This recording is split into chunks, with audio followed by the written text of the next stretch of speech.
Assalamu alaikum. This is Advocate Asadullah Hashmi. Today we are going to discuss about कि engineer Mohammad Ali Mirza साहब के case में council of Islamic ideology का जो opinion है उसकी क्या लीगल हैसियत है। नंबर 2, क्या लॉ एनफोर्समेंट एजेंसी यानी कि FIA या NCCIA जो है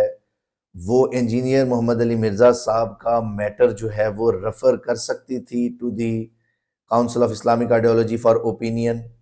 या इसके लिए कोई और जो मैकेनिज्म प्रोवाइडेड है लॉ में। थर्ड वन ये कि जो काउंसिल ऑफ इस्लामिक आइडियोलॉजी, क्या उसके पास जुरिस्डिक्शन है कि वो किसी भी इंडिविजुअल का जो कॉन्डक्ट है या किसी भी इंडिविजुअल के बारे में उसकी गिल्ट को या इनोसेंस के बारे में कोई डिसीजन दे सकती है। हम उसको भी इंशाल्लाह हाईलाइट करेंगे। फोर्थ वन ये कि इस्लामिक आइडियोलॉजी काउंसिल जो है वो उसके जो मेंबर्स हैं वो किस स्कूल ऑफ थॉट से जो है वो उनका ताल्लुक है, उसको भी हम इंशाल्लाह जो है वो डिटेल में डिस्कस करेंगे। उसके अलावा जो मैटर रेफर किया गया to the Islamic ideology council, उसमें क्योंकि प्रीवियस वीडियो में हमने डिस्कस किया था काउंसिल ऑफ इस्लामिक आइडियोलॉजी के पास एडवाइजरी जुरिस्डिक्शन है, ओपिनियन की जुरिस्डिक्शन है, और ये ओपिनियन इनसे कौन सी अथॉरिटी है जो ले सकती है और ये उनके ऊपर बाइंडिंग है या नहीं है, तो इसके ऊपर भी हम इंशाल्लाह डिटेल में डिस्कस करेंगे। और इन द एंड इंशाल्लाह हम लोग फर्दर डिटेल में डिस्कस करेंगे कि अब क्योंकि ये ओपिनियन किस हद तक जो है वो इंजीनियर मोहम्मद अली मिर्जा साहब के केस में जो है वो उसको इफेक्ट कर सकता है, इससे उनकी लाइफ कितनी जो है वो उसके लिए लाइफ के लिए कितना रिस्क जो है वो बना इस ओपिनियन की वजह से, उसको भी डिस्कस करेंगे। और इसको लीगली हम कहाँ चैलेंज कर सकते हैं और किस तरह जो है वो इसको हम चैलेंज कर सकते हैं, और इसको अब कैसे हम नलिफाई करवा सकते हैं from the court of law, तो उसके बारे में भी इंशाल्लाह हम जो है वन बाय वन डिटेल में डिस्कस करेंगे इंशाल्लाह। फर्स्ट ऑफ ऑल, जब 295C पाकिस्तान पीनल कोड की FIR लॉन्च होती है इंजीनियर मोहम्मद अली मिर्जा साहब के अगेंस्ट, उनको 3 MPO के तहत पहले अरेस्ट किया जाता है और फिर 295C की FIR हो जाती है और फिर उनको डिटेन करके तो फिर रिमांड में और देन जो है जुडिशियल लॉकअप में भेज दिया जाता है। अब ये सारी वो चीजें हैं जो आपको ऑलरेडी इंफॉर्मेशन है इस चीज के बारे में। आज हम being a legal expert, being a student of law, हम ये डिस्कस करेंगे इस जो काउंसिल ऑफ इस्लामिक आइडियोलॉजी की जो असल में रिपोर्ट है, जो ओपिनियन है, इसका इंजीनियर मोहम्मद अली मिर्जा साहब के ऊपर क्या इफेक्ट होने वाला है या इसके क्या असरात हैं और क्या फ्यूचर में अक्रू किए जा सकते हैं, उसके ऊपर भी हम इंशाल्लाह डिटेल में डिस्कस करेंगे। फर्स्ट ऑफ ऑल, पहली इसमें इलीगैलिटी इस रिपोर्ट में यह है कि इंजीनियर मोहम्मद अली मिर्जा साहब का जो बेसिक केस है, उस केस के जो बेसिक कॉन्टेक्स्ट को जो डिस्कस किया गया, इसके अंदर एक छोटी सी लाइन को, एक छोटे से पोर्शन को इसके अंदर डिस्कस किया गया। तकरीबन ऑलमोस्ट 1 घंटे की वीडियो है इंजीनियर मोहम्मद अली मिर्जा साहब की, ये जो कंट्रोवर्शियल जिसको बनाया जा रहा है उस पॉइंट ऑफ व्यू के ऊपर,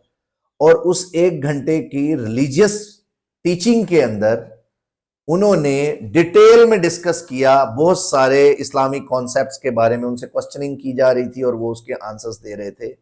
और उसके अंदर जो है वो उन्होंने एक कॉन्टेक्स्ट को जो है वो for the sake of knowledge of the public, general public, as well as the answer of the question of the anchor person जो कि उनसे पूछ रहा था, उसके जो है वो ओपिनियन के ऊपर, उसके क्वेश्चन के ऊपर जो है वो ओपिनियन दिया गया by the engineer Mohammad Ali Mirza साहब, जो कि उन्होंने किसी और रिलीजन के जो है वो उसका कॉन्सेप्ट जो है वो बताया कि वो लोग क्या बिलीव रखते हैं, हालांकि कुरान पाक हमें ये जो है वो इजाजत देता है। अब उसमें से सिर्फ एक बात लेकिन कुरान मुझे इजाजत दे रहा है कि मैं उसकी औरत के साथ शादी कर सकता हूं अगर वो किसी क्रिश्चियन की बेटी है, और सूरह माइदा की आयत फला फला। अब ओपिनियन जो लॉ, पहली बात के law enforcement agency has no authority to refer the matter to Islamic Ideology Council, and Islamic Council of Islamic Ideology cannot even overtake या cannot even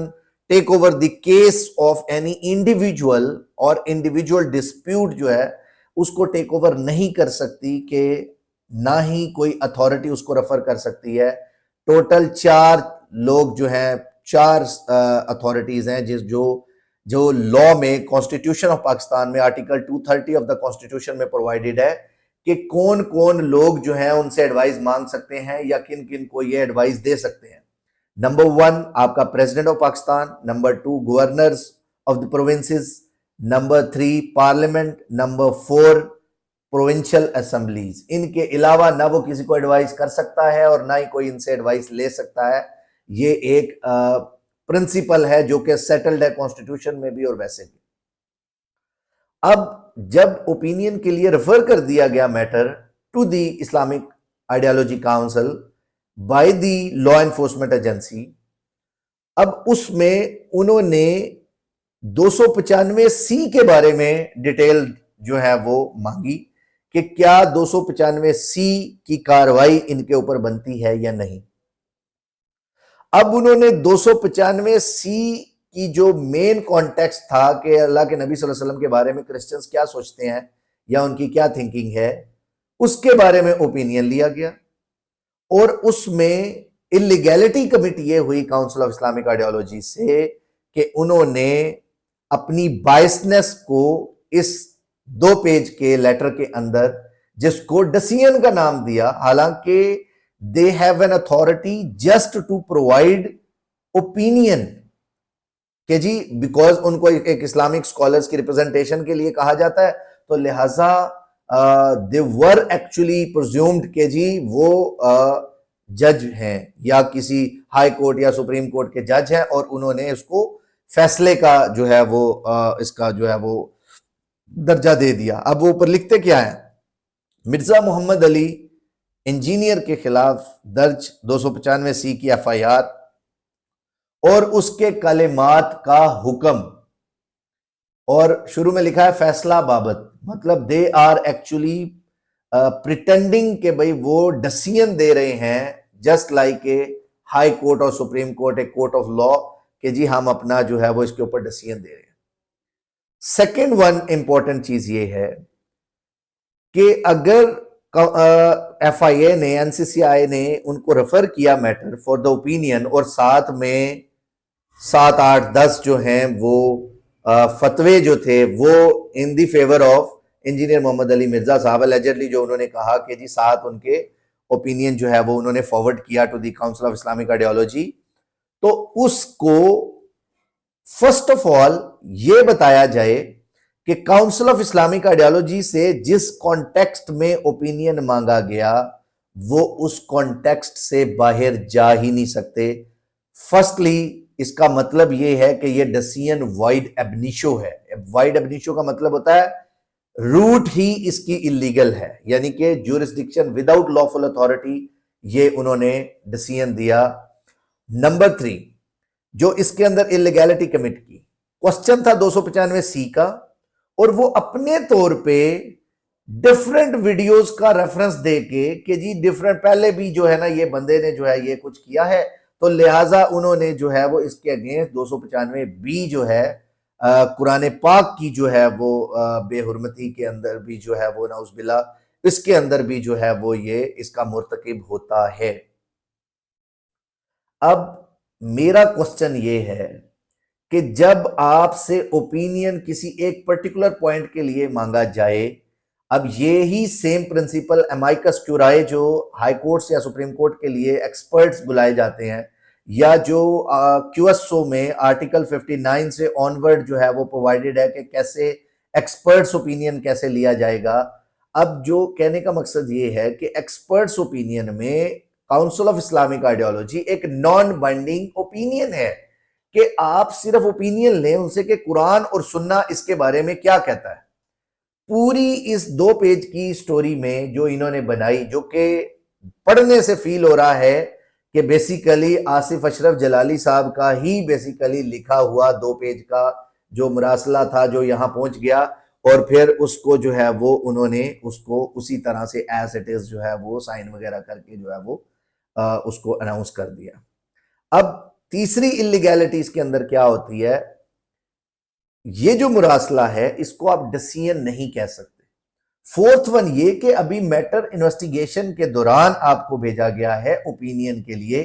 तो क्योंकि ये कॉन्फिडेंशियल होती है सारी इंक्वायरी इन्वेस्टिगेशन जो चल रही होती है, पुलिस फाइल जो रिपोर्ट में चल रहा है मामला, तो उसको इन्हें पब्लिक नहीं करना चाहिए था। यह भी इलीगैलिटी है कि आपने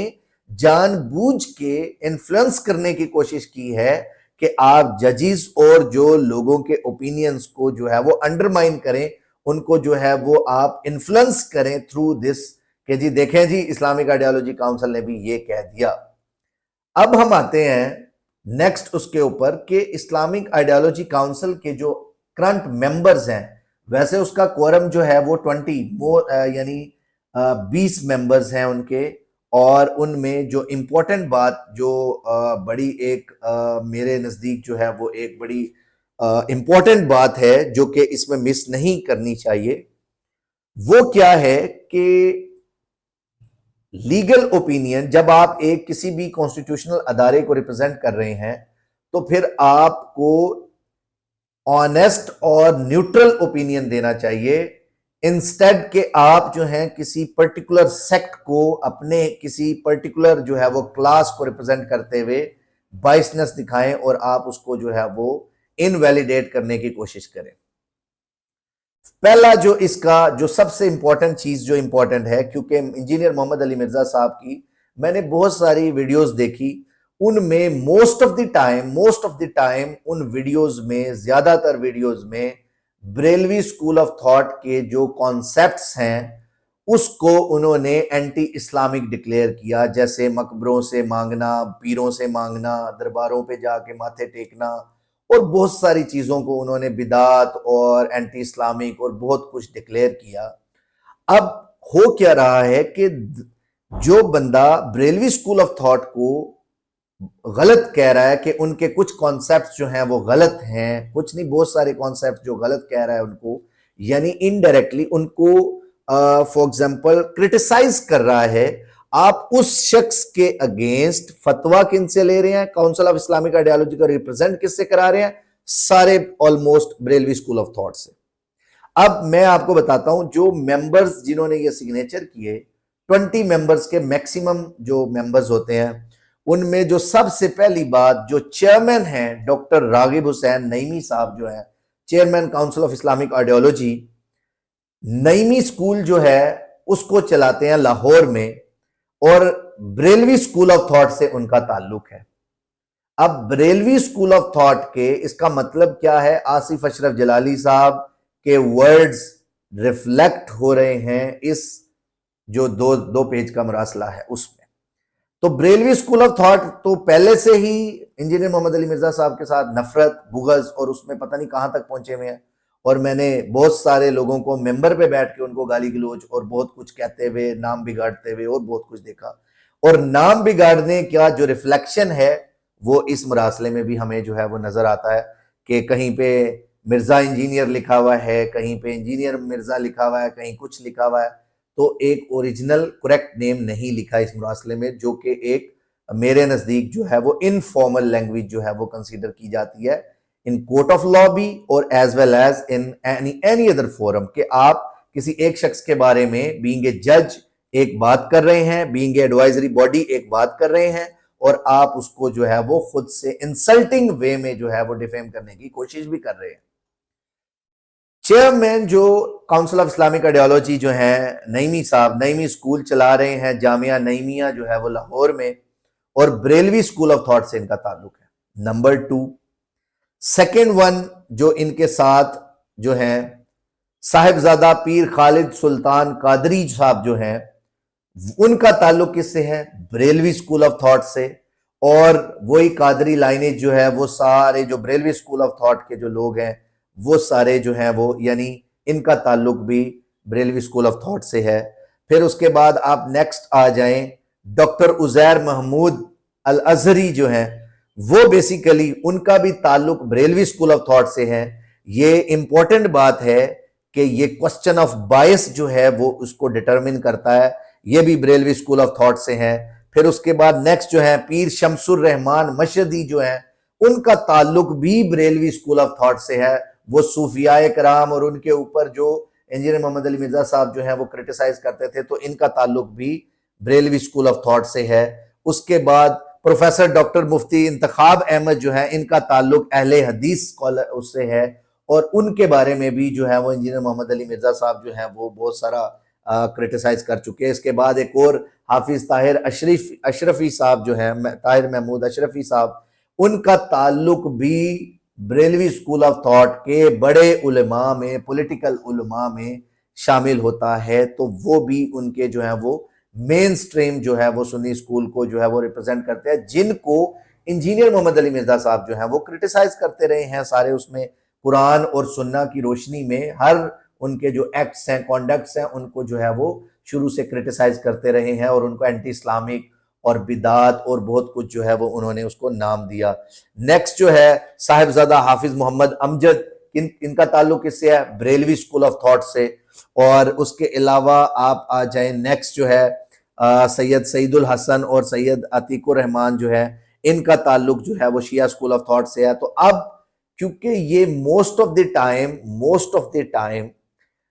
इसके अंदर काउंसिल ऑफ इस्लामिक आइडियोलॉजी में जो इन्फ्लुएंस नजर आता है वो बरेलवी स्कूल ऑफ थॉट का है, और जिसकी वजह से ये डिसीजन जो है इतना बायस जो है वो आया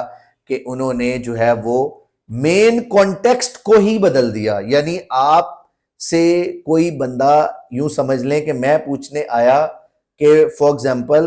कि ये बुक जो है किस चीज के ऊपर, किस चीज, इस बुक के ऊपर मुझे ओपिनियन दें, और आप ये कहते हैं कि आपकी तो वकालत की डिग्री जो है वो जैली है, या आपकी फॉर एग्जांपल आप तो जो है you are not a good lawyer, and और फॉर एग्जांपल ये जो मेरी लॉ फर्म है it's not a well established law firm, और इसके बारे में डिस्कस करके आप जो है, आपसे पूछा कुछ जा रहा है और आप डिसीजन दे रहे हैं किसी चीज के बारे में जो डिसीजन अभी अंडर इन्वेस्टिगेशन है, और उसके अंडर जो है वो आप एक इन्फ्लुएंस क्रिएट कर रहे हैं, एक आर्क क्रिएट कर रहे हैं, ताकि आप जो हैं वो लोगों की माइंड मेकिंग करें कि इससे इंजीनियर मोहम्मद अली मिर्जा साहब की लाइफ को जो है वो थ्रेट जो है वो समझ लें एट स्टेक आ गई उनकी लाइफ। उसके अलावा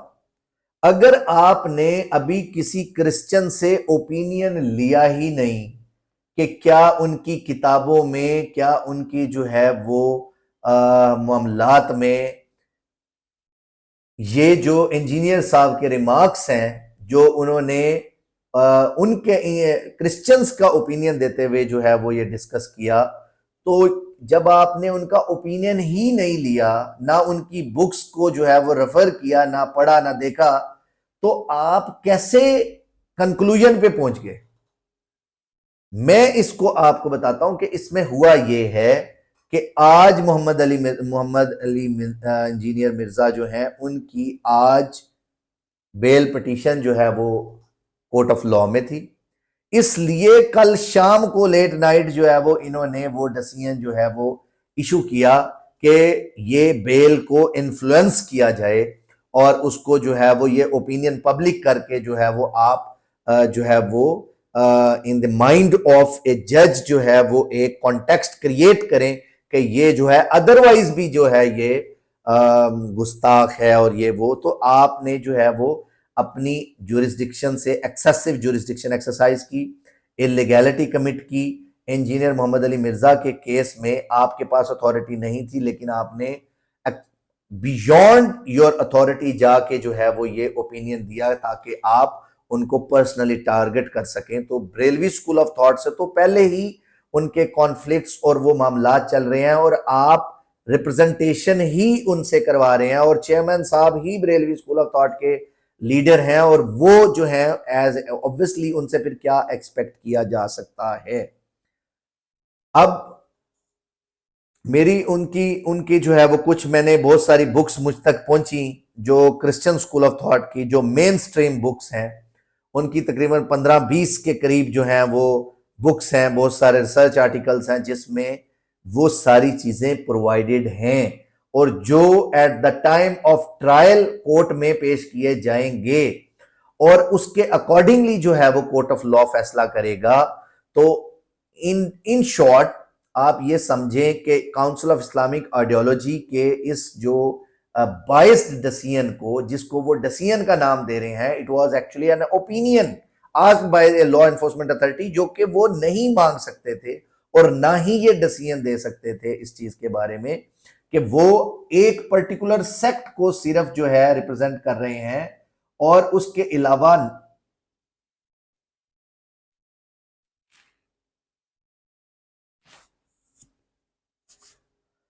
अच्छा, उसके अलावा जो इंपॉर्टेंट चीज है वो ये कि जब आप एक किसी को रिप्रेजेंट करने जा रहे हैं तो मेरे नजदीक ये डिसऑनेस्टी है कि अगर आप फॉर एग्जांपल आपसे ओपिनियन मांगा गया किसी एक पॉइंट से रिलेटेड और आप उस पॉइंट से हटके दुनिया की सारी बातें जो हैं वो उसके अंदर डिस्कस कर दें, और आप लॉ एनफोर्समेंट एजेंसी को who has given you an authority कि आप जो है अपने पास से सजेस्ट करें कि इनके अगेंस्ट जो है वो 295 की कार्रवाई भी जो है वो की जाए, तो ये भी असल में इलीगैलिटी कमिट की गई by the council of Islamic ideology. फिर उन्होंने कहा कि जी हम क्रिश्चियन जो है वो बरादरी को जो है वो रेफर करेंगे कि जी वो इसके ऊपर ओपिनियन दें कि ये जो है उनकी बुक्स में है या नहीं। तो फिर आपने अभी जब तक कंफर्म नहीं किया तो इतनी क्या जल्दी थी कि आपने जो है आज ही कल ही ओपिनियन दे के फौरी तौर पे जो है वो इसको, असल में पर्पस ये था कि उनकी बेल को, क्योंकि नजर आ रहा था कि it was actually A case of discharge, कि तो इसलिए उन्होंने रात को ओपिनियन दे दिया ताकि सुबह जो है वो बेल के मामले में जो है वो इन्फ्लुएंस किया जा सके। अब जबकि ये सारा मामला यहां तक पहुंचा है तो अब फर्स्ट ऑफ ऑल तो हम इसको कंडेम करते हैं कि ये एक इलीगल अथॉरिटी और इलीगल जो है वो उन्होंने डिसीजन दिया जो उनके पास अथॉरिटी नहीं थी। इन्होंने एक इंजीनियर मोहम्मद अली मिर्जा साहब की लाइफ को जो है वो एट स्टेक लेके आए और उसको जो है वो उनके लिए सिक्योरिटी रिस्क बना दिया, और जिसकी वजह से जो है वो उनकी जान खतरे में है। नेक्स्ट जो है, एडवाइजरी काउंसिल ने एक्सेसिव जुरिस्डिक्शन के अलावा एक और जो काम किया वो क्या है कि उन्होंने जो ओपिनियन मांगा गया था उसके अलावा और बहुत सारी चीजों को जो है वो डिस्कस किया कि हमने जी पहले उनकी प्रीवियस बहुत सारी वीडियोस देखी और हमने जो है वो फलां ओपिनियन उनके जो है वो डिटेल में देखे और ये वो हमने एनालिसिस किया तो ये, और फिर उन्होंने 3 चीजों को एक्सेप्शन के दायरे में डाला कि जी एजुकेशन, किसी को एजुकेट करने के लिए अगर आप फॉर एग्जांपल ये जो है वो करते हैं तो देन ये परमिजिबल है। उसके अलावा अदरवाइज अगर आप फॉर एग्जांपल किसी को नॉलेज देने के लिए या कोई शरी यूजर आपके पास है तो देन आप जो है वो इनको जो है वो यूज कर सकते हैं, यानी ये आप जो है नकल नकल जो है वो कर सकते हैं ये कालेमान। तो इंजीनियर मोहम्मद अली मिर्जा साहब क्या कर रहे थे? इंजीनियर मोहम्मद अली मिर्जा साहब से सवाल पूछा गया और वो टीच ही तो कर रहे थे, वो एजुकेशन के लिए ही तो बता रहे थे कि जनाब ये असल में ये मामला है, ये ऐसे है, और उसके बारे में वो डिस्कस कर रहे हैं। और इन्होंने उसको जनरलाइज्ड वे में कि जी जनरली जो है वो आप ये नहीं कर सकते, तो लिहाजा आपके ऊपर जो है वो ये जो गुस्ताखी का जो आप मुर्तकिब हुए, और उन्होंने गुस्ताख डिक्लेयर करके उन्होंने पनिशमेंट सुना दी कि जी उन्होंने गिल्टी प्रूव कर दिया। तो ये भी इलीगैलिटी कमिट की कि उन्होंने उसको जो है वो गिल्टी प्रूव कर दिया। अब इंपॉर्टेंट ये है कि इसको चैलेंज किया जाना चाहिए ऑब्वियसली कि ये एक बाइस्ड, फॉल्स और फ्रिवलस जो है वो डिसीजन है, और ये डिसीजन नहीं ओपिनियन था, लेकिन उसको डिसीजन बना दिया गया कि जी यानी कॉन्फ्लिक्टिंग स्टेटमेंट्स जो है वो दे के, और ना कोई कुरान पाक की आयत का रेफरेंस दिया गया, ना कोई अहादीस का रेफरेंस दिया गया कि किन किन अहादीस के अंडर जो है ये चीज जो है वो इनवैलिड डिक्लेयर होती है, या किन किन कुरान पाक की आयत के अंडर जो है वो ये चीज जो है वो कोट करना, नकल करना जो है वो इनवैलिड हो सकता है। इन सारी मामलात को काउंसिल ऑफ इस्लामिक आइडियोलॉजी जो है उसको खुद अपनी जो है वो उसकी जरूरत है रिफॉर्म्स की, कि आप जो हैं कोई भी डिसीजन दे रहे हैं, चाहे आप गलत दें, चाहे आप गलत ओपिनियन दें, एट लीस्ट मुझे पता चलता कि काउंसिल ऑफ इस्लामिक आइडियोलॉजी ने जो रिप्रेजेंटेशन दी, उन्होंने जो है वो डिसीजन दिया डिटेल में, और उसके अंदर कोई कुरान पाक की आयात, उसके अंदर कोई अहादीस के रेफरेंसेस कि किन किन अहादीस को के अंडर जो है वो ये पनिशमेंट हुई, या कोई पहला कोई प्रेसिडेंट जो है वो डिस्कस किया जाता कि फॉर एग्जांपल के जी इन्होंने जो है वो ये मामला किया और पहले हिस्ट्री में ये कुछ मामलात हो चुका। इसमें एक और इंपॉर्टेंट बात ये है कि ब्रेलवी स्कूल ऑफ थॉट के बहुत सारे मुफ्ती और उलेमाए कराम जो हैं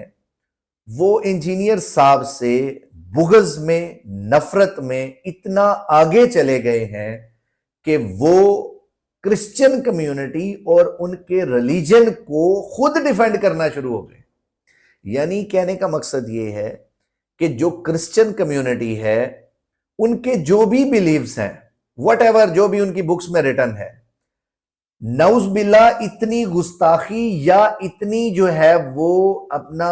उस स्टेटमेंट से इतनी इस्लाम की और दीन की बदनामी नहीं हुई जितनी इन लोगों ने गलत ओपिनियन दे दे के बार बार इस बात को डिस्कस कर करके इन्होंने पूरी दुनिया के अंदर हवा जो है वो उछाल के रख दिया इस चीज को कि देखो इस्लामिक स्कॉलर आपस में कैसे जो है वो लड़ रहे हैं और आपस में एक दूसरे को काफिर डिक्लेयर कर रहे हैं, तो उनका तो मकसद पूरा हो गया। तो मेरा ओपिनियन ये है कि देखें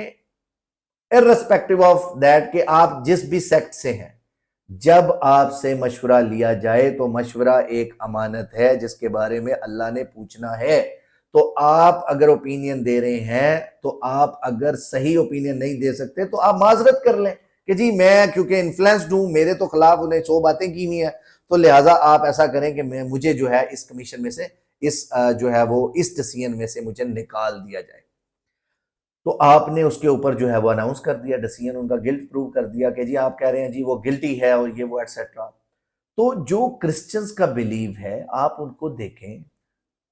इंटरनेट पे बहुत सारी साइट्स पे, बहुत सारी जगहों पे उनके जो मेन स्ट्रीम बुक्स बहुत सारी सॉफ्ट फॉर्म में अवेलेबल हैं जिनमें ये कॉन्सेप्ट्स जो हैं वो लिखे गए हैं अल्लाह के नबी सल्लल्लाहु अलैहि वसल्लम के बारे में, उनके रिमार्क्स। अगर वो हमारे अल्लाह के नबी सल्लल्लाहु अलैहि वसल्लम, एक क्रिश्चियन का जो है वो जिक्र किया गया इसके अंदर कि हमने उससे ओपिनियन लिया और उसने, अब एक बंदा 2 अरब या 2.5 अरब क्रिश्चियंस को रिप्रेजेंट तो नहीं कर सकता। आप एक स्कूल ऑफ थॉट को 1500 जो है वो मुफ्ती जो है वो रिप्रेजेंट करते हैं। आप एक बंदे के ओपिनियन को जो है वो आप आगे लेके कि क्योंकि उसने कह दिया तो आप उसके जो बिलीव्स हैं उसको खुद डिफेंड करने आ गए और आपको ये नहीं पता कि आप किस चीज के मुर्तकिब हो रहे हैं, कि आप अपने इस्लाम की, अपने मजहब की और एक मजहबी स्कॉलर को डिफेम, क्रिटिसाइज और उसको अंडरमाइन करने के लिए आप मतलब इतनी आगे निकल गए कि आप क्रिश्चियन कम्युनिटी के बिलीव्स को डिफेंड करना शुरू हो गए हैं। तो आपको इसके ऊपर भी गौर करना चाहिए। फिर उसके बाद जो इंपॉर्टेंट बात है कि जब क्रिश्चियन कम्युनिटी की तरफ से अभी तक कोई एज सच वो नहीं आया, क्लैरिटी नहीं आई, आप उनके जो पॉप्स हैं या जो उनके बड़े जो चर्च हैं, आप ये देखें कि फ्रांस में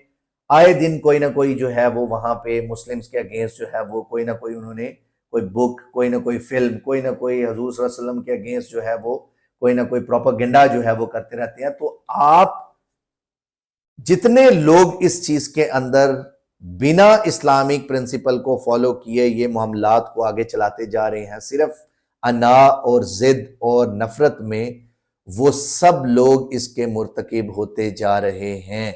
उन्हें चाहे फील हो या ना हो, लेकिन अंदर जमीर जो है इंसान को जरूर एक दफा जो है वो टटोलता है कि आप what you are actually doing, कि आप जो है अपने मजहब की बजाय आप एक गैर मुस्लिम के जो कॉन्सेप्ट्स हैं उनको डिफेंड करना शुरू कर दिया आपने, सिर्फ एक शख्स को अंडरमाइन करने के लिए कि वो आपको क्रिटिसाइज करता है सिर्फ इस वजह से, और वो तो कुरान और हदीस के रेफरेंस के साथ जो है वो अंडरमाइन करता है। आप कुरान और हदीस के हिसाब से जो है वो उनको रिबट करें अगर वो गलत कहते हैं फॉर एग्जाम्पल। तो ये जो नफरत की आग है इसमें कुछ नहीं हो रहा, इससे ज्यादा कि हमारे अपने मुसलमानों की बदनामी पूरी दुनिया में हो रही है। पूरी दुनिया में हमारे मुसलमानों की जो है वो उसके ऊपर रिस्पेक्ट के ऊपर क्वेश्चन मार्क आ गया। तो लिहाजा मेरी आपसे भी रिक्वेस्ट है कि इसको थोड़ा सा यानी इंसानों की तरह या एक अच्छे मुसलमान की तरह जो है वो ऑनेस्ट ओपिनियन दिया करें जब भी आपसे ओपिनियन मांगा जाए। अगर इस बात को मान लिया जाए कि आप जो हैं वो ये जो है नकले कुफ्र जो है वो कर रहे हैं और उसकी जो है वो मिसाल ये कि आप जो है फॉर एग्जांपल उसको वो कर रहे हैं, तो इसका मतलब क्या है कि अब मौलाना खलील साहब जो हैं उन्होंने जो इसको जो है वो डिस्कस किया तो उनके ऊपर भी लागू हो। और ये बात आप एक जहन में रखें, चाहे जो कोई भी ये कॉन्स्पिरेसी रचा रहे हैं या कोई भी मामलात कर रहे हैं, ये अगर आज इंजीनियर मोहम्मद अली मिर्जा साहब के अगेंस्ट ये आपका जो आपका ओपिनियन जो है जिसको आप डिसीजन का नाम दे रहे हैं, अगर ये उनके खिलाफ आप यूज करते हैं तो कल को ये आग यहां रुकने वाली नहीं है। कल को जो आपका मौलवी, जो आपका मुफ्ती, जो आपका कोई मौलवी मेंबर पे बैठ के कोई ऐसी बात किसी भी रिलीजन के बारे में कोई डिस्कस करेगा तो वो 295 सी और बी के जुमरे में आएगा और फिर उसके ऊपर एफआईआर होंगी और फिर उसके बाद आप लोग जस्टिफाई करते फिरेंगे और फिर उनकी तावीलें देते फिरेंगे। ये चीज जो आप शुरू कर रहे हैं, जिसकी बुनियाद आप रख रहे हैं, ये हमारे मुसलमानों के लिए भी, हमारे रिलीजन के लिए भी एक अलार्मिंग सिचुएशन है कि जिससे हमें अवॉइड करना चाहिए बीइंग ए मुस्लिम। उसके बाद हम आप रेगुलर बेसिस पे देखते हैं बहुत सारे मुफ्तियाने कराम ने इस बात को क्लैरिफाई किया, अहादीस और कुरान पाक की रोशनी में फतवाजात इशू किए कि ये जो है कुफर नहीं है, कि ये उनका इंजीनियर साहब का अपना ओपिनियन नहीं है। तो इसमें आप ये समझें कि इसका मतलब ये है कि आपको जितनी बाइंडिंग अथॉरिटी इस काउंसिल ऑफ इस्लामिक आइडियोलॉजी के उसकी है, इतनी ही वैल्यू उन मुफ्तियाने कराम की है, बल्कि उनके ओपिनियंस की और फतवाज की वैल्यू ज्यादा है एज कंपेयर टू दिस, क्योंकि इसमें एक भी कुरान पाक का रेफरेंस या एक भी अहादीस के रेफरेंस जो है वो नहीं दिए गए जो 295 सी के लिए ओपिनियन लिया गया था इनसे। उन्होंने 295 सी को काट के अब उन्हें यह था कि गुस्ताखी तो ये बनती नहीं, तो लिहाजा चलो इसको किसी और तरफ जो है वो आके इसको 295 बी की तरफ लेके जाए कि कुरान पाक के तर्जमे के अंदर इसने हेरा फेरी की। अब आप मुझे एक बात ये बताएं, कुरान पाक की एक आयत का तर्जमा फॉर एग्जांपल कुछ भी है, मैंने आज तक किसी मौलवी को एग्जैक्ट तर्जमा करते नहीं देखा। सारे अपनी स्टोरी, तशरी और पता नहीं क्या कुछ मफहूम का नाम दे के उसके अंदर स्टोरियां सुनाते हैं, अपने अपने मामलात, अपने अपने सेक्ट को तशरी करके। जहां पे कुरान पाक में अगर तर्जमा जो है वो उसका जो ट्रांसलेशन है वो अगर फॉर एग्जांपल लिमिटेड है तो आगे उसकी जो है वो तशरी उन्होंने खुद से जो है वो उनके जो बुजुर्गों ने खुद से जो है वो अपने हिसाब से ओपिनियंस बनाए हुए हैं। देवबंदियों के अपने ओपिनियंस हैं, बरेलवी स्कूल ऑफ थॉट के अपने ओपिनियंस हैं, बाकी जितने स्कूल्स ऑफ थॉट हैं उन सब के अपने अपने ओपिनियंस हैं। तो लिहाजा अगर आप इस आग को यहां फुल स्टॉप नहीं करते और अगर आप नफरत को मजीद आगे बढ़ाएंगे तो ये कल को आपके सामने आएगा। चाहे आज आपको ये लग रहा है कि आप लोग इकोनॉमिकली स्ट्रांग हैं या आप लोग जो है आपकी जमात बड़ी है, बड़ा स्कूल ऑफ थॉट है, बहुत पुराने हैं और बहुत ज्यादा आपके स्ट्रिक्ट व्यू हैं, आपके फॉलोअर्स बहुत सारे हैं, ये सब वो चीजें हैं जो कल को आपके सामने भी आके खड़ी हो सकती हैं और फिर आप लोग तावील करते फिरेंगे। जैसे कि प्रीवियस हिस्ट्री में मैंने बहुत सारी चीजें देखी कि जिसके अंदर वीडियोस में बहुत ज्यादा गुस्ताखाना बातें हुई, बड़े बड़े बुजुर्गों के थ्रू जो है वो बहुत सारी बातें किताबों में भी बरेलवी स्कूल ऑफ थॉट में लिखी। उसके ऊपर हनीफ कुरैशी साहब का भी ओपिनियन था कि देखें जी ये वो बुजुर्गों ने लिख दी हैं किताबें, अब उसके अंदर आपकी मर्जी है, हम इसको बाइंडिंग नहीं कहते, बुजुर्गों ने लिख दिया, आप माने या ना माने, जो कुरान पाक के रिलेटेड होगी या कुरान और सुन्नत से होगी तो हम उसको मानेंगे, अदर नहीं है तो उसको नहीं मानेंगे। तो क्वेश्चन ये आता है कि वो लिखी ही क्यों गई? तो लिखी गई तो इसका मतलब है जिसने लिखी वो गुस्ताखी का मुर्तकिब हुआ, वो कुरान पाक में इनहराफ करने का मुर्तकिब जो है वो हुआ। तो लिहाजा आप इस चीज को समझें, इसको थोड़ा सा ऑनेस्टली इसके ऊपर जो है वो आप डिस्कस करें। हम क्योंकि लीगल मामलात को टेकअप करते हैं, हमारा जो मेन कॉन्सेप्ट है वो बेसिकली ये है कि हम लीगल एनालिसिस कर रहे हैं इस पूरे लेटर का, और उसके अलावा ओपिनियंस ऑफ द जूरिस्ट का, और उनकी क्रेडिबिलिटी के ऊपर क्वेश्चन आ गया कि उन्होंने एक जमात की रिप्रेजेंटेशन करते हुए एक जमात की तरफ से डिसीजन सुना दिया, तो ये बड़ी गलत बात है। फिर उसके अलावा अब लास्ट में अगर आप आ जाएं तो अब क्योंकि ये डिसीजन हो गया, ये किस हद तक जो है वो इंजीनियर मोहम्मद अली मिर्जा साहब के केस को अफेक्ट कर सकता है, अब हम इसको डिस्कस करते हैं। इंजीनियर मोहम्मद अली मिर्जा साहब के केस में हो क्या रहा है कि बेसिकली डिस्कशन इस बात की है कि अभी आज बेल उनकी जो है वो कोर्ट ऑफ लॉ में पेंडिंग थी। अब जब बेल पेंडिंग थी तो कल रात को ये जानबूझ के ओपिनियन दे दिया गया ताकि बेल में इन्फ्लुएंस किया जाए, और उसकी वजह से जो उनकी अभी जो टीम है, लीगल टीम, वो बेसिकली उन्होंने उसको प्रेस करने से फिलहाल जो है वो स्टेटस को मेंटेन किया जरा कि जी क्योंकि मामला जो है वो एकदम से जो है वो मजीद हार्श कर दिए गए, तो उसको जो है वो बेसिकली क्योंकि ऑब्वियसली इंजीनियर मोहम्मद अली मिर्जा साहब की लाइफ जो है वो खतरे में भी है कि कोई भी सरफिरा जो है वो उठ के इनके फॉलोअर्स में से, क्योंकि ऑब्वियसली पॉइजनस जो है वो और पॉइजन जो है वो ये उनके माइंड में जो है वो भरते हैं बच्चों के और जो उनके फॉलोअर्स हैं उनमें, तो वो एक इस वजह से जो है वो उनकी ये हिकमत अमली है। तो उसके अलावा अभी फिलहाल इंजीनियर मोहम्मद अली मिर्जा साहब और उनकी लीगल टीम के पास नेक्स्ट क्या ऑप्शन है। फर्स्ट ऑफ ऑल ये कि ये जो ओपिनियन आया है हमारे नजदीक ये इनवैलिड डिसीजन है। वैसे तो ऑनरेबल सुपीरियर कोर्ट्स और सुप्रीम कोर्ट ऑफ पाकिस्तान ने इसको ऑलरेडी काउंसिल ऑफ कॉमन ये काउंसिल ऑफ इस्लामिक आइडियोलॉजी के जो ओपिनियंस है उनको नॉन बाइंडिंग डिक्लेयर किया हुआ है ऑलरेडी, लेकिन क्योंकि ये बेसिकली इसमें इलीगैलिटी ये हुई कि इंडिविजुअल के केस को वो नहीं डिटरमिन कर सकते थे, उन्होंने किया। वो फैसला नहीं कर सकते थे, उन्होंने फैसला किया। वो किसी भी डिस्प्यूट का, इंडिविजुअल डिस्प्यूट का कोई भी डिसीजन या उसका गिल्ट या इनोसेंस नहीं जो है वो डिटरमिन कर सकते थे, उन्होंने किया, जो कि इलीगल है।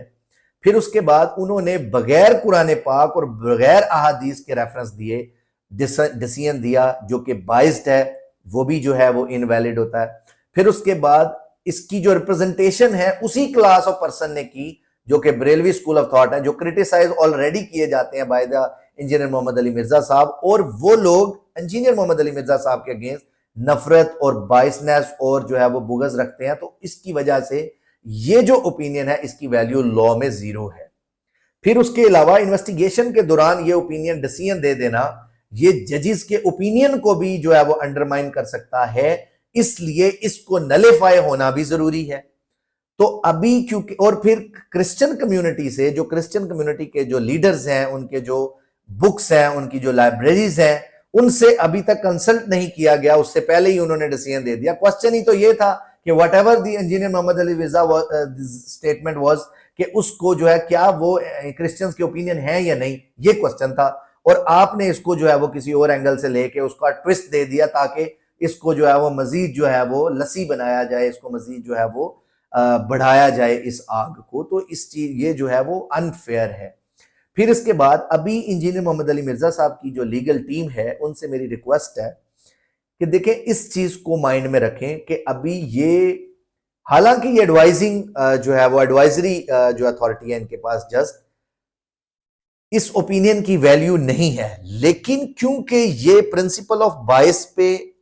बुगज पे और नफरत पे बेस्ड है और एक पर्टिकुलर क्लास ऑफ पर्सन का जो है वो ये ओपिनियन है और ये इन्फ्लुएंस कर सकता है नेगेटिव सेंस में trial of the engineer Mohammad Ali Mirza, तो इसको चैलेंज होना जरूरी है।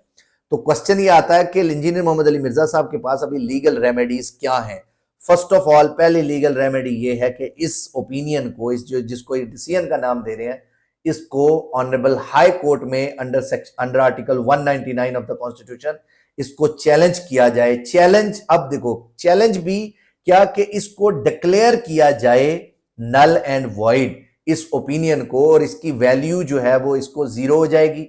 और उसमें क्या है जी, ये एडवाइजरी काउंसिल के तौर पर जो है वो बेसिकली जो है वो एडवाइजरी काउंसिल है। अब जो एक इंपॉर्टेंट बात है जो मैंने इसके ऊपर इसके अंदर जो चीज देखी, इसको या तो 199 में आप जो है वो चैलेंज कर सकते हैं, या फिर डायरेक्ट अगर फंडामेंटल राइट का आप जो है वो पॉइंट उठाएं तो 184(3) में भी जो है वो वहां पे honourable supreme court of Pakistan में भी इसको चैलेंज किया जा सकता है। लेकिन मेरा ओपिनियन ये है कि इसको ऑनरेबल हाई कोर्ट में जो है वो चैलेंज किया जाना चाहिए कि ये जो काउंसिल ऑफ इस्लामिक आइडियोलॉजी का जो ओपिनियन है बेसिकली ये इलीगल है, और ये टू इन्फ्लुएंस द ट्रायल जो है वो ये दिया गया, और ये आर्टिकल 230 ऑफ द कॉन्स्टिट्यूशन के अगेंस्ट है। इसमें वायोलेशन हुई आर्टिकल 230 ऑफ द कॉन्स्टिट्यूशन की, एक्सेसिव जुरिस्डिक्शन एक्सरसाइज की गई by the council of Islamic ideology. Article 10A जो है फेयर ट्रायल को जो है वो ये इन्फ्लुएंस कर सकता है, उसको अंडरमाइन कर सकता है, क्योंकि ये decision just before the bail petition जो है वो दिया गया, तो लिहाजा ये इन्फ्लुएंस कर सकता है fundamental rights of the engineer Mohammad Ali Mirza साहब। तो लिहाजा dignity of the engineer Mohammad Ali Mirza is at stake है। आर्टिकल 14 जो है डिग्निटी ऑफ ए पर्सन जो है वो इनवॉयलेबल है, उसकी वायोलेशन भी इसके अंदर की गई। तो इन सारे मामलात पे आप जो है वो इनको बेस बना के इसको जो है वो लीगली चैलेंज कर सकते हैं before the honourable high court, और ये करना चाहिए जरूर कि आप इसको चैलेंज करें, और फिर उसके अंदर कोर्ट इस ओपिनियन को नलिफाई कर देगी कि ये इन्वेस्टिगेटिंग ऑफिसर का मैंडेट ही नहीं है कि वो इनको भेजे ओपिनियन के लिए, और ना ही इनका मैंडेट है कि ये उस पर डिसीजन दे। तो लिहाजा गिल्ट और इनोसेंस का जो मैंडेट है वो ऑनरेबल सिविल कोर्ट्स और ऑनरेबल सेशन कोर्ट्स और ऑनरेबल हाई कोर्ट और सुप्रीम कोर्ट ऑफ पाकिस्तान जितनी कोर्ट्स हैं उनको दिया गया है। तो लिहाजा आज हम इसको कंक्लूड करते हैं, नंबर 1 कि ये जो ओपिनियन है काउंसिल ऑफ इस्लामिक आइडियोलॉजी का, ये ओपिनियन हम इसको जो है वो इनवैलिड कंसीडर करते हैं, हम इसको कंडेम करते हैं। उसके अलावा जो इसके मेंबर्स हैं उनको भी कंडेम करते हैं कि वो एक पर्टिकुलर क्लास ऑफ पर्सन से चाहे रिप्रेजेंट कर रहे थे उनको, लेकिन यहां ओपिनियन ऑनेस्ट आना चाहिए था, तो उन्होंने जो है वो ये इस आग को फर्दर बढ़ाने की कोशिश की। तो लिहाजा ये ओपिनियन जो है हमारे नजदीक इसकी वैल्यू 0 है। फोर्थ वन ये कि ये just before the bail petition जो है वो दिया गया ताकि बेल में जज के माइंड को इन्फ्लुएंस किया जाए, तो उसके लिए भी जो है ये बाइसनेस शो होती है, और इसमें कोई कुरान पाक या कोई अहादीस का रेफरेंसेस इसमें नहीं दिए गए। तो उसकी बेस पे हालांकि जो काम था इनका काउंसिल ऑफ इस्लामिक आइडियोलॉजी का कि वो पिछले प्रेसिडेंट्स को डिस्कस करते, इसके अंदर अहादीस को डिस्कस करते जिसके अकॉर्डिंगली जो है वो कोई ऐसा जो है वो ओपिनियन बिल्ड करते, और आपसे एक चीज के बारे में किया गया ओपिनियन, और आप जनरलाइज करके सारी दुनिया के ओपिनियन जो पहले उसने ये किया, उसने जनरली कई दफा यहां यूज किया कि किसने दिखाई, द क्वेश्चन इज किसने दिखाई आपको वीडियोस और निकाल के। अथॉरिटी ने, तो अगर आपके एलिजिडली यू आर सेइंग कि अथॉरिटी ने आपको फतवे भेजे 7-8 और साथ में इंजीनियर साहब का एक ओपिनियन बना के भेजा कि जी आप बताएं इसके बारे में 295C बनती है कि नहीं बनती, और आपको किसने बाकी वीडियोस दिखाई। आपसे क्वेश्चन ये हो रहा है कि इस वीडियो में आप बताएं 295C लगती है कि नहीं, आपने कहा इस वीडियो के नहीं फला वीडियो फला चीज और फला उनके अंदर जो है वो ये मामला नहीं हुआ, और फिर आपको किसने बताया आके कि भाई वो जो है कि जी बाकी स्कूल ऑफ थॉट का जो फतवा है उसको इसके पार्ट नहीं बनाया गया, किसने दिया? बिकॉज आपके अपने सेक्ट के लोगों ने आपको बताया और आपने उसको लेके उसी के ओपिनियन को आगे चला दिया। तो इन शॉर्ट ये इनवैलिड डिक्लेयर होना चाहिए, हाई कोर्ट में इसके अगेंस्ट रिट होनी चाहिए